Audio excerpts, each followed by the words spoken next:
네, 우리는 지난주부터 오순절 성령 강림 사건에 대해서 살피는 중입니다. 지난주에도 잠깐 말씀드렸다시피 오늘날은 오순절이라는 말을 사용하면 뭔가 좀 신비주의 성향이 강한 신학이나 교회를 지칭하는 말로 자주 사용되기 때문에 이 단어 자체에 좀 거부감을 가지는 분도 계실 것 같지만, 사실 오순절에 발생한 그 성령 강림 사건은 너무나 중요한 사건이기 때문에 오순절 역시 우리에게는 너무나 귀한 절기입니다. 특별히 그 사건은 그 당시의 교회와 성도들에게만 뭔가 막대한 영향을 끼친 것이 아니라 오늘날의 교회, 오늘날 저와 여러분에게도 의미가 있는 사건이기 때문에 우리는 이 오순절에 있었던 성령 강림 사건의 의미를 제대로 알고 기억할 필요가 있습니다. 오순절에 성령께서 강림하신 사건은 하나님께서 구약 77절에 율법을 모세에게 주셨던 것처럼 하나님께서 자신의 법을 사람의 마음에 심겨 주신 날입니다. 에스겔과 예레미야 선지자를 통하여서 예언하신 것처럼 하나님의 영을 각 사람들에게 보내어 주셔서 각 사람들이 하나님의 법대로 살아갈 수 있도록 하신다고 했던 그 예언이 성취된 날입니다. 또한 예수님께서 사역을 시작하실 때에 성령 강림으로 자신의 사역을 시작하셨던 것처럼 교회와 성도들에게도 성령께서 임하심으로써 이제 그 교회와 성도들이 예수님의 지상 사역을 이어받는다는 것과 또 성령으로 말미암아 교회와 성도들이 예수님의 그 사역을 충분히 감당할 수 있다라는 그 사실을 보여주는 것입니다. 그리고 지난주 우리는 성령께서 임하실 때 발생한 현상들에 대하여서 살폈습니다. 물론 오순절 성령 강림은 성령께서 임하셨다는 그 사실 자체가 가장 중요한 의미를 가지는 것이지만 그 현상들이 성령 강림의 의미를 좀 더 풍성하게 해준다고 했습니다. 먼저 2절에 기록된 급하고 강한 바람 같은 소리는 창세기 3장 8절에서 하나님께서 아담과 하와를 만나러 오실 때 있었던 그 장면과 동일하다고 했습니다. 이 현상을 통하여서 구약 시절엔 하나님께서 특별한 곳에 특별한 사람에게만 임하시고 또 그 하나님의 영이 떠나시기도 했었는데, 이제는 성령으로 말미암아 자기 백성들과 언제 어디서나 함께 하시고 결코 떠나지 아니하신다는 사실을 의미한다고 했습니다. 그리고 또 하나 우리가 보았던 현상은 불의 혀처럼 갈라지는 것이 각 사람에게 임한 것입니다. 이제 본격적으로 교회 부흥의 역사가 시작될 것인데 그것은 하나님의 말씀을 통하여 이루어지는 것이기 때문에 온전한 하나님의 말씀이 전해지기 위하여서 죄와 온갖 더러운 것들을 정결하게 태워버린 그 혀가 각 사람에게 임한 것이라고 했습니다. 이제 교회와 성도들이 정결하고 온전한 하나님의 말씀을 전하게 될 것이고, 이를 통하여서 교회는 말씀 위에 세워지고 부흥을 경험하게 될 것을, 그것을 미리 보여주는 현상이 바로 불의 혀가 임한 것이라고 했습니다.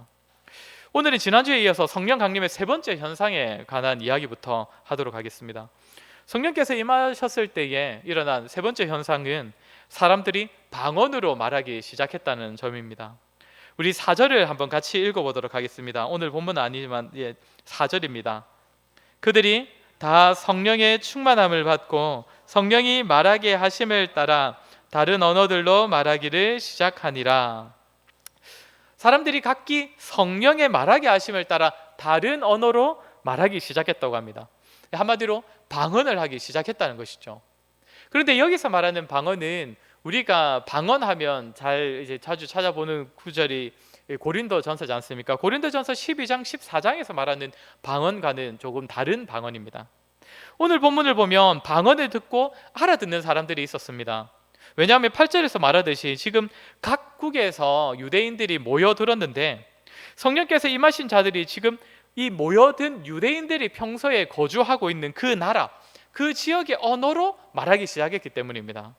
그러니까 여기서 성령 받은 자들이 하는 방언은 말 그대로 어느 지역의 언어입니다. 한 나라, 한 민족이 실제로 사용하고 있는 언어로서 방언을 말하는 겁니다.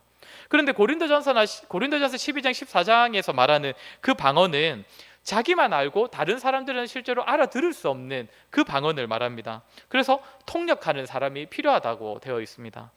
우리가 보통 방언으로 기도한다라고 표현할 때는 저기 그 고린도전서에서 말하는 방언을 의미합니다. 주로 자기만 알아들을 수 있는 언어입니다. 아무튼 오순절에 지금 성령 받은 사람들이 말하게 된 이 방언은 우리가 평상시에 방언 기도라고 할 때 말하는 그 방언과는 조금은 다른 방언, 실제로 사용되는 그 언어가 사용되는 한 국가, 한 민족이 있는 그런 언어였습니다. 그렇다면 이것이 어떤 의미겠습니까?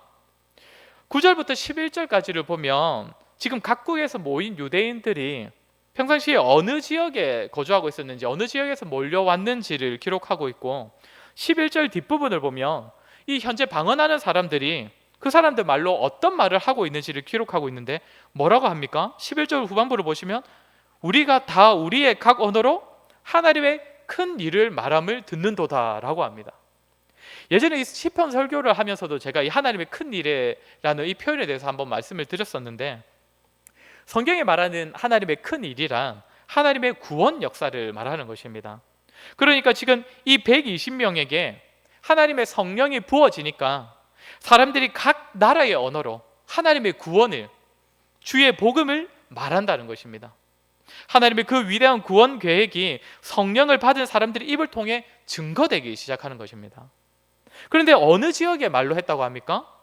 하나하나 설명드리면 다 너무 길어서 간단하게 말씀을 드리자면 9절부터 기록되어 있는 이 바데인과 메데인, 이 사람들부터 시작하여서 11절에서는 그레데인과 아라비아인들, 이렇게 여러 지역의 이름들이 나열되어 있는데, 물론 우리가 현재 온 세계라고 지칭하는 그 지역들이 다 포함되어 있지는 않지만 그 당시로 보자면 지중해를 중심으로 동쪽, 서쪽, 남쪽, 북쪽, 그리고 그 중심 지역, 그리고 섬나라를 대표하는 그런 지역까지 다 지칭되어 있는 것입니다. 한마디로 당시 세계관으로 보자면 이 방언하는 자들이 온 세계, 온 민족, 온 열방의 말로 하나님의 큰 일을 말하기 시작했다는 것입니다. 주의 성령이 임하였을 때 온 세계 사람들이 자기 지역의 말로 하나님의 구원의 복된 소식을 듣게 되었다는 것입니다. 이 장면은 사도행전 1장 8절의 말씀이 성취되고 있음을 보여주는 것입니다. 어떤 말씀이었습니까? 오직 성령이 너희에게 임하시면 너희가 권능을 받고 예루살렘뿐만 아니라 온 유대와 사마리아와 땅끝까지 이르러 내 증인이 되리라 하셨던 그 말씀이 이 오순절에 모여있는 이 사람들에게 응한 것입니다. 하나님의 말씀의 능력, 불의 혀가 주어지자 이 120명을 통하여서 각지에서 온 사람들이 자기의 말로 하나님의 말씀을, 복음을 듣게 되었습니다. 성령이 임한 교회와 성도들은 땅끝까지 이르러 증인이 되는 교회입니다. 선교적인 교회로 세워지고 있음을 보게 됩니다. 성령 강림으로 인하여서 성도들이 다른 민족, 열방, 온 세계를 품게 되는 것입니다.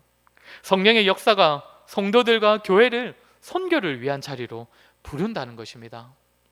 사랑하는 성도 여러분, 물론 선교하지 않으면 그 교회는 교회도 아니다라고 말할 수 없고, 선교를 하지 않는다고 해서 성령 충만이 없는 교회다라고도 할 수 없고, 말씀의 능력이 없다고도 할 수 없습니다. 그렇지는 않습니다. 그러나 성령의 감동은, 성령 충만은 우리를 선교를 위한 기도의 자리로 인도할 것이고, 개인적으로 선교를 위해 힘을 썼고 시간을 썼고 또 물질을 쏟는 자리로 우리를 인도하게 됩니다. 우리 각자가 선교를 위해 감당해야 할 것들을 보게 하시고 또 그것을 위해 헌신하게 하십니다.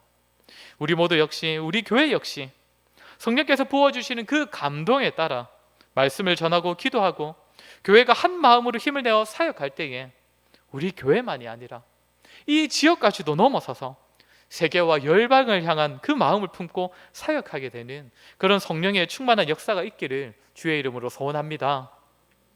그러나 여기서 언어가 통하게 되는 이 현상을 가지고 우리는 한 가지 더 생각을 해보아야 합니다. 사실 오래전에 교회의 지도자들이라고 할 수 있었던 교부들과 또 종교개혁을 앞장섰던 그 신학자들이 오순절 성령 강림 때에 이 현상, 사람들이 각 나라의 언어로 말을 하고 그 언어를 한 번도 만난 적이 없는 사람들이 다 알아듣고 있는 이 현상에 대하여서 교회의 선교보다 더 무게 있게 해석했던 그런 내용이 있습니다. 그것은 오순절 성령 강림 사건이 창세기에 기록된 바벨탑 사건의 종결을 의미한다는 것입니다. 바벨탑 사건은 어떤 사건이었습니까? 언어가 다 하나였을 때, 모든 언어가 하나였을 때 다 사람들이 모여 있으니까 모인 사람들이 힘을 합하여서 하는 짓이라고는 죄악뿐이었고, 교만하여서 하늘에 자기 이름을 내겠다고까지 했을 때에 하나님께서 그 사람들의 언어를 나누시고 그로 인하여서 사람들이 분열하게 된 사건이 바벨탑 사건입니다. 그때부터 사람은 언어에 따라 나라를 이루기 시작했고 민족을 이루었습니다.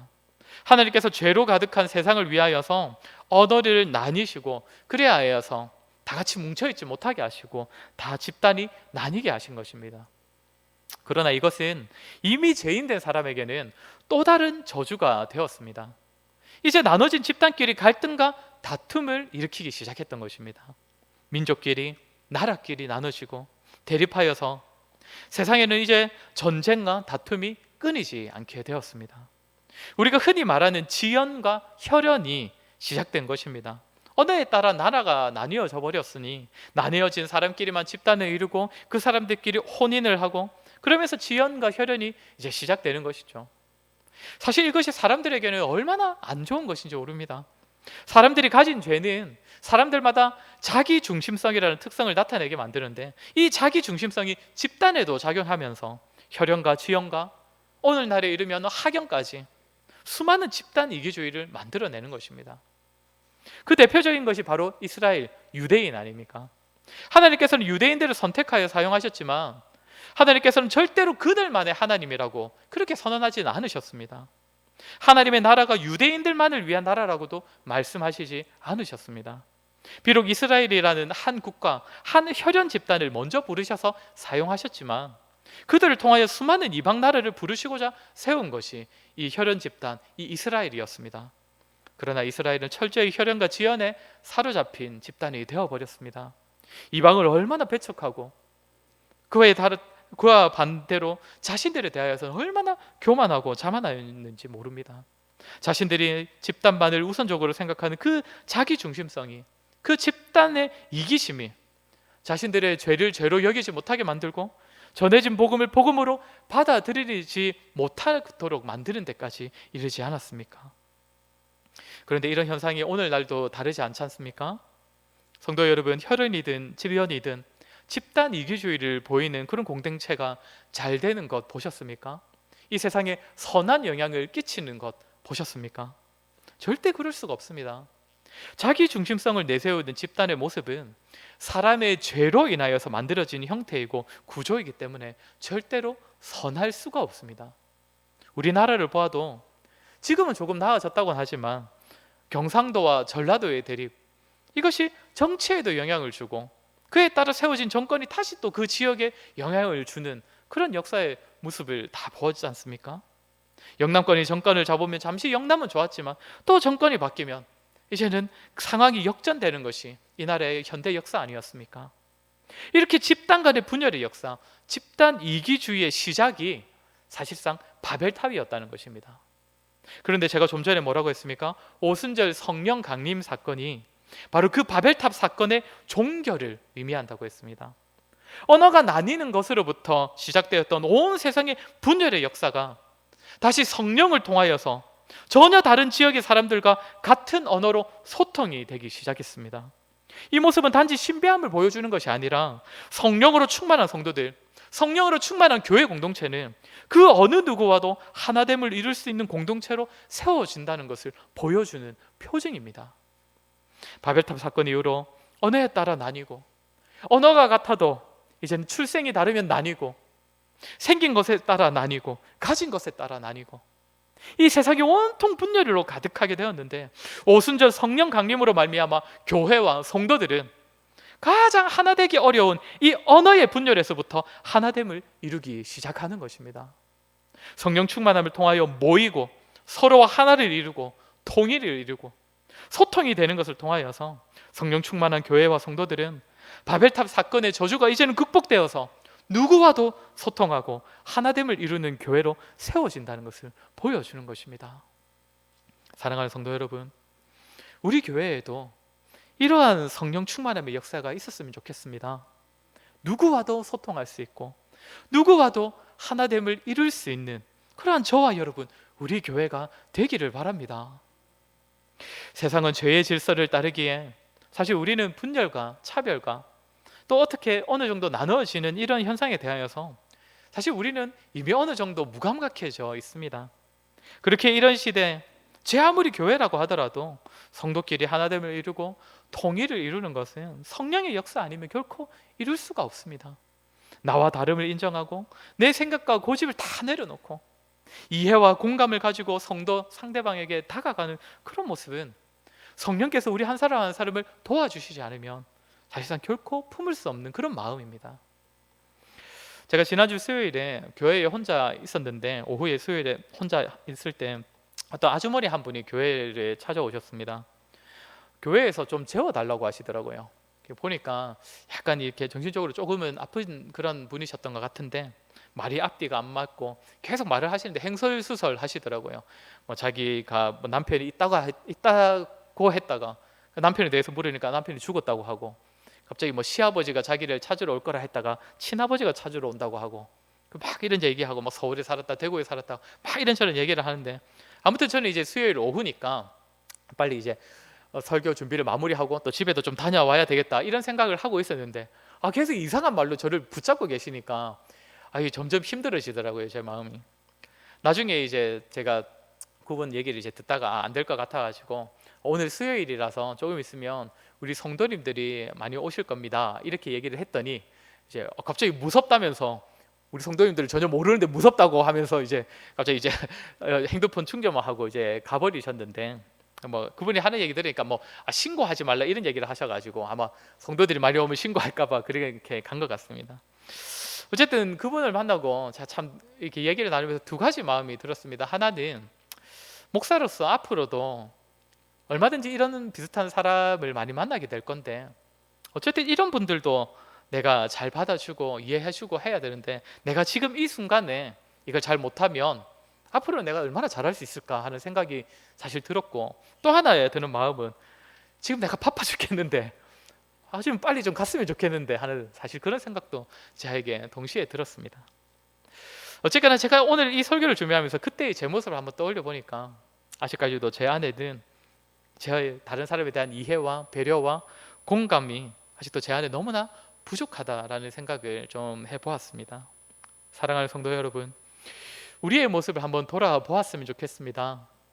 우리는 나와 다른 자들, 생각이 다르고 생김새가 다르고 관심사가 다른 사람들을 우리는 얼마나 이해하고 또 받아들이고 있습니까? 때때로 교회 안에서 나와 일하는 방식이 다른 자들, 또 우선순위가 다른 사람들을 바라보면서 그 사람들과도 하나됨을 이루려고 노력하고 계십니까? 아니면 나와는 관심사도 일하는 방식도 다른 성도들을 보면서 그저 불편함을 느끼고 계시진 않습니까?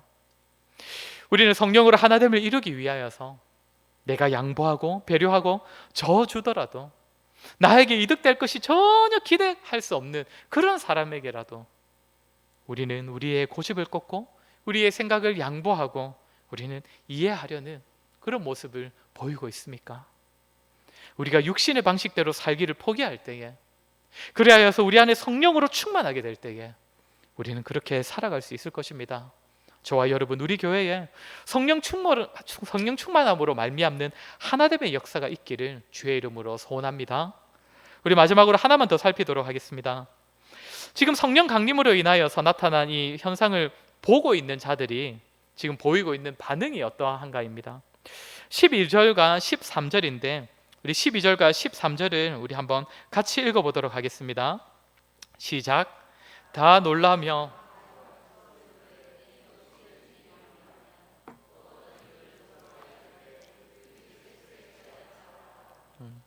12절에서는 당황했다고도 하고 또 놀라다고도 하고, 또 어떤 사람은 술에 취한 것 아니냐면서 조롱을 했다고도 합니다. 자신들 앞에 벌어지는 이 매우 이상한 이 광경을 보면서 당황하고 놀라고 이상하게 여기고 있다는 것입니다. 그런데 이렇게 놀라고 있는 사람들에게 이제 시작되는 것이 무엇입니까? 14절부터 기록된 베드로의 설교입니다. 굉장히 당황하고 놀래서 도대체 지금 이 120명에 일어난 일이 도대체 무엇인가? 이렇게 생각하고 있는 자들을 향하여서 베드로가 14절에서 유대인과 예루살렘에 사는 모든 사람들아, 이 일을 너희로 알게 할 것이니 내 말에 귀를 기울이라. 지금 당황하고 놀라워하는 자들에게 베드로는 이 상황을 설명하면서 말씀을 전하기 시작합니다. 지금 일어나는 현상이 성령 때문이라는 것과 그 성령은 요엘 선지자로부터 예언된 하나님의 약속이라는 것과 예수 그리스도까지. 베드로는 힘있게 하나님의 말씀 복음을 전하기 시작했고, 이날 베드로의 설교를 들은 자들 중에 3,000명이 회개를 하며 주께로 돌아왔다고 합니다. 회개하고 돌아온 자들만 3,000명이니까 실제로 모인 숫자는 그보다 더 많지 않았겠습니까? 이들을 향하여서 베드로가 설교를 하기 시작하는데 그 누구도 막지 않고 그 누구도 반박하지 아니하고 그 말씀을 경청하여 들었다고 합니다. 사실 모인 자들이 그 베드로의 설교를 들을 준비가 다 되어 있었다는 것입니다. 왜 준비가 되어 있었겠습니까? 지금 모인 이곳에서 이 120명에게 일어나는 그 일들로 인하여서 충격을 받고, 그리하여 말씀을 전하는 베드로를 주목하게 되고, 베드로를 통해 전해지는 그 하나님의 말씀을 경청하여 듣게 되었다는 것입니다. 무슨 말입니까?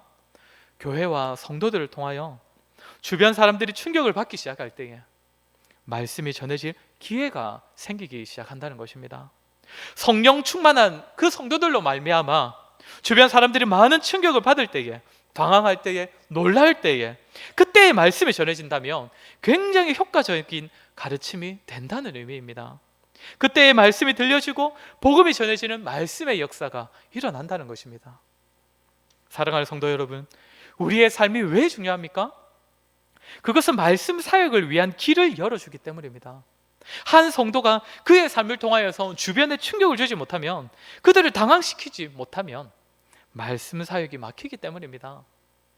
우리는 오순절 성령 강림으로 인하여서 성도가 변하고 또 교회가 세워지고 그 교회가 확장되고 복음이 전해지는 모든 것을 오직 성령 때문이라고 고백합니다. 네, 누가 그 말에 토를 날 수 있겠습니까?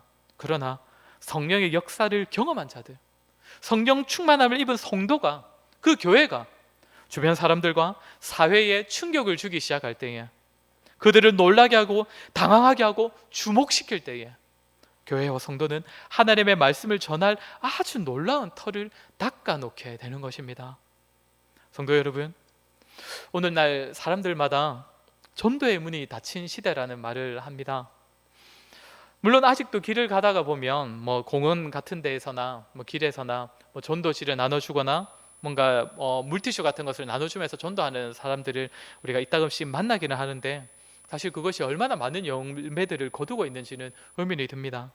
물론 그런 모든 노력들, 모든 헌신들이 나중엔 다 모이고 모여서 한 영혼이라는 결실을 맺는다는 것은 저도 인정합니다. 교회와 성도의 모든 노력과 헌신이 결코 헛되지 않을 것입니다.